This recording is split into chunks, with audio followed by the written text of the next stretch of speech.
Dr. David Allen. I'm a retired cardiac surgeon and a member of the International Cannabinoid Research Society, ICRS. That means I'm a cannabinoid research scientist. And I'm here to tell you about the discovery of the endocannabinoid system, the ECS, and the significance and how it will change medicine.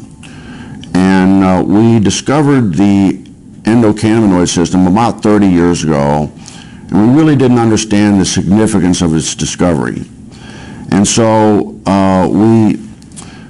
we found out that this is a chemical communication that your body has. It's not electrical, it's chemical, and it's kind of like the hormone systems that people are familiar with. And your body makes these cannabinoids. They're endogenous, so they're endocannabinoids, and they perform some miraculous functions in the body. And we're just learning the significance of these functions. And basically, the endocannabinoid system is responsible for homeostasis. Most people don't understand what that really means, but it's the body's ability to maintain itself and function in the proper environment. And so it's critically important that doctors in the future understand this control mechanism. And we're finding out that that manipulation of this endocannabinoid system will control diabetes. It controls cancer. It controls whether you can survive a heart attack or stroke. And so this is critically important for doctors to understand this new science. And the discovery of the endocannabinoid system is the single most important medical scientific discovery ever, and will save more lives than the discovery and application of sterile surgical technique. And I'm a heart surgeon saying that. So more people will be saved by manipulation of the endocannabinoid system than are currently saved by surgery. But recent research has been looking at cannabis and the different cannabinoids. There's over 80 plus cannabinoids discovered in the cannabis plant. The second most dominant one besides THC is cannabidiol or CBD. Okay. And the research now is over 1,200 peer-reviewed journals on CBD.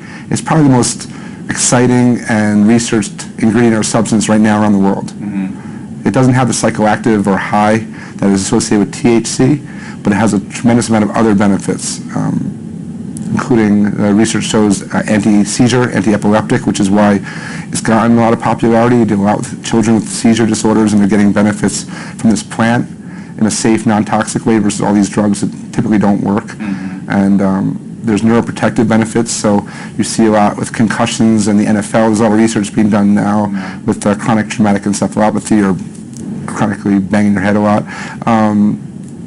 There's anti-anxiety, which is really important. It's the anti-THC of sorts. It calms you down. It helps you manage stress better, which is how I look at it. It's much more as a preventative or daily use substance than just treating disease states. Mm-hmm. And there's immune support. There's it's a huge antioxidant. There's just a tremendous. It's easier sometimes to talk about what it doesn't do than what it does. Dr. Alan Shackelford is a Harvard-trained physician. He's also among a handful of doctors in Colorado who give prescriptions for medical marijuana. From the moment Charlotte entered his office, he knew she was in trouble. While he was just examining her, she had 2 seizures. She'd failed everything. There were no more options for her. Everything had been tried, except cannabis. Here's how scientists think it might work. Marijuana is made up of 2 ingredients. THC, that's the psychoactive part that makes you high, and CBD, also called cannabidiol. It's the CBD that scientists think modulates electrical and chemical activity to help quiet the excessive activity in the brain that causes seizures. I've been telling my patients to cut. Dr. Julie Holland is the editor of the Pot Book, a complete guide to cannabis. For a long time, the work on cannabis and epilepsy was sort of inconclusive. Maybe it works, maybe it doesn't. They couldn't quite figure it out. And it's only when they really started separating THC from CBD that they saw, definitively, yes, CBD seems to really stop seizures. So in the 1930s, they made tinctures. What were they making the tinctures for, and why were they doing these tinctures? Well, I mean, the medicinal uses of hemp are just numerous. The hemp helps, well, we can talk about the cancer effects of hemp, but it helps with inflammation. It's very anti-inflammatory. It helps with seizures. It's very effective with PTSD for the vets that are coming back that have post-traumatic traumatic stress disorder. Very effective at treating that.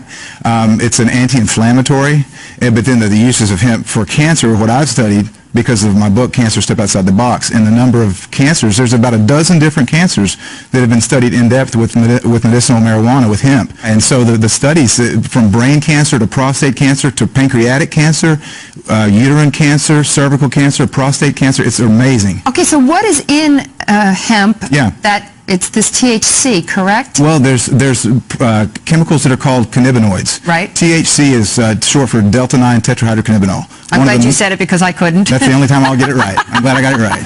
So that's the one, THC is the one cannabinoid that everyone's familiar with. That's the one that's psychoactive, and that's the one that gets you high if you smoke it. Okay. But there's other cannabinoids. One is called CBD, cannabidiol, and it's very medicinally used. There's no psychoactive component of CBD. So what do? Extract these and make tinctures, or you can make tea out of? You can make tea. You can eat it. It's a great superfood. You're into raw. A lot of people use raw hemp in their superfood. Do you get high off of hemp if you eat it as a superfood? No, well, or just the seeds. You've got to heat the THC to make it become psychoactive. So people that eat the plant, they'll put in a smoothie.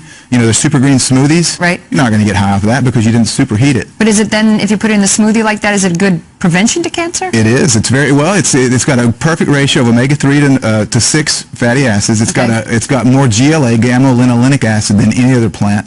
So it's got some really great fats. You're well aware of the importance of good fats in your diet. Yeah. So hemp it's a perfect superfood to eat, but it's also medicinal. I just never understood why hemp had gotten such a bad rap, and now I understand that it was really politically motivated by somebody who owned basically trees and didn't want to be in competition with the hemp to make paper. And yet, throughout the years after that, so many people suffered because of that. Yeah. So I guess it's actually a good thing that people are coming around a little bit. It is. I'm really encouraged about the different legislation in different states that are trying to legalize medicinal hemp because of the fact that it is so good. It's not just a superfood. It's not just great for industrial uses, as we've mentioned, but it's a really good medicine. Thank you so much for coming on, Ty. I really appreciate you being here. Thank you, Carol.